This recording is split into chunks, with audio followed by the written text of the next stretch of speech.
मकदस की फतह दुश्मनान इस्लाम के लिए एक बड़ा दर्द व गम था। इस अजीम शान फतह की खबर पर सारे यूरोप में सफ़े मातम बिछ गया। सलीबी वजूद की कमर टूट चुकी थी। आलम सलेब पर यह एक ऐसी जबरदस्त चोट थी जो सदियों तक भूलने वाली न थी। बैतुल मकदस में इबरतनाक शिकस्त की खबरें पॉप अर्बन हश्तम पर कयामत बनकर टूटी और वो इसी सदमे से बिस्तर मर्ग पर जा पड़ा और फिर बवक्ते नज़ा मरते दम तक अपने जानशीन ग्रेगोरी हश्तम को मुसलमानों के खिलाफ अगली जंगी मुहिम जोई की फौरी तैयारी की वसीयत करता रहा। अस्सलाम वालेकुम नाज़रीन, मैं हूँ शहरियार शौकत और आज फ़लस्तीन और तारीखी हक़ाइक़ की छठी किस्त लेकर आपकी खिदमत में हाजिर हूँ। अगर आपको ये पसंद आए तो शेयर और लाइक करना और हमारे चैनल को सब्सक्राइब करना ना भूलिएगा।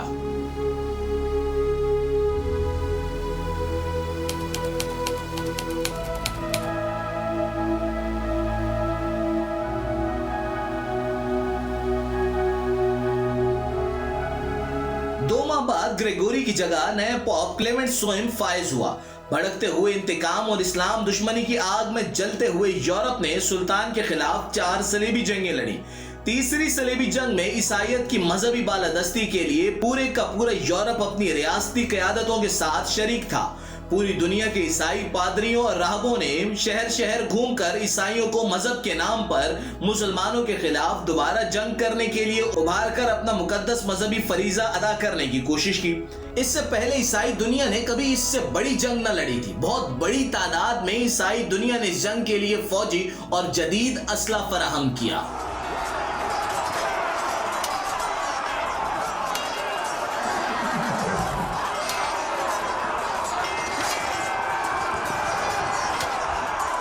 ईसाइयों का ये मुत्तहिदा लश्कर यूरोपी ममालिक से रवाना हुआ और साहिली शहर अक्का की बंदरगाह का मुहासरा करके बैठ गया। अगरचे सुल्तान सलाहुद्दीन अयूबी ने तने तनहा अक्का की हिफाजत के तमाम तर इंतजामात मुकम्मल कर रखे थे, लेकिन सलीबियों को पूरे यूरोप से मुसलसल कमक पहुंच रही थी। पहले मार्के में 10,000 ईसाई कत्ल हुए, मगर सलीबियों ने मुहासरा जारी रखा। चूंकि किसी और इस्लामी मुल्क ने सुल्तान की तरफ दस्ते ताउन न बढ़ाया, इसलिए सलेबी नाकाबंदी की वजह से अहले शहर और सुल्तान का ताल्लुक टूट गया और सुल्तान बावजूद पूरी कोशिश के मुसलमानों को कमक न पहुंचा सका। तंग आकर अहले शहर ने अमन व अमान के वादे पर शहर को ईसाइयों के हवाले कर देने पर आमादगी जाहिर की।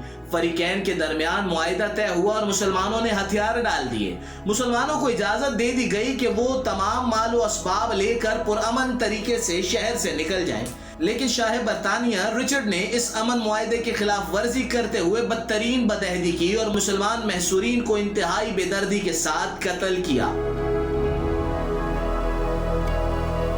अक्का में मुसलमानों का सफाक कत्लेआम करने के बाद इस मुत्तहिदा सलेबी लश्कर ने फलस्तीन की बंदरगाह अस्कलान का रुख किया।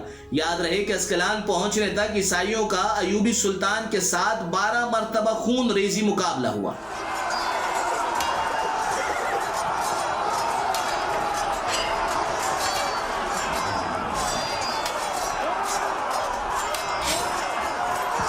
इन जबरदस्त मुकाबलों में सबसे अहम मार्का अरसूफ का था। यूरोप के ईसाई मौरखीन भी इस हकीकत से इनकार नहीं कर सकते कि इन मार्कों में सुल्तान सलाहुद्दीन अयूबी और इसके जर्री सिपाहियों ने 20 गुना ताकतवर हरीफों के खिलाफ तारीख की सख्त तरीन मज़ाहिमत की और दौरान जंगी हिकमत अमली, जवा मर्दी और शुजाअत की वो मिसालें पेश की जिसकी मिसाल दुनिया में दोबारा नहीं मिलती।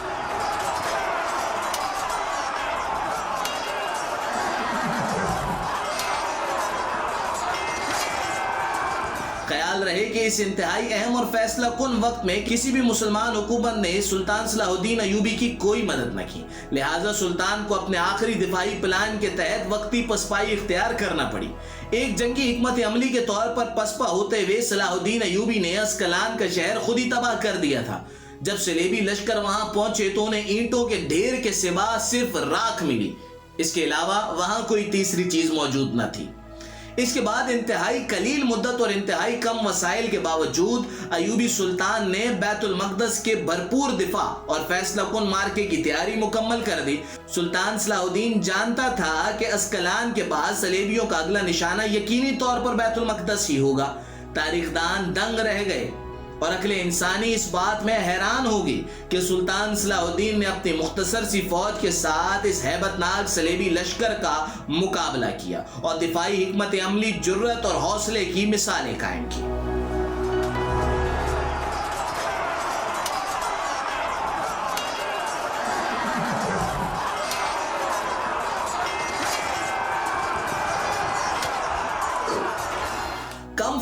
सादा असले लेकिन बुलंद जज्बे के साथ सुल्तान सलाहुद्दीन अय्यूबी ने बैतुल मक़दस का भरपूर दिफा किया, दुश्मनों को इस कदर नुकसान पहुंचाया कि उन्हें सुलह पर मजबूर कर दिया।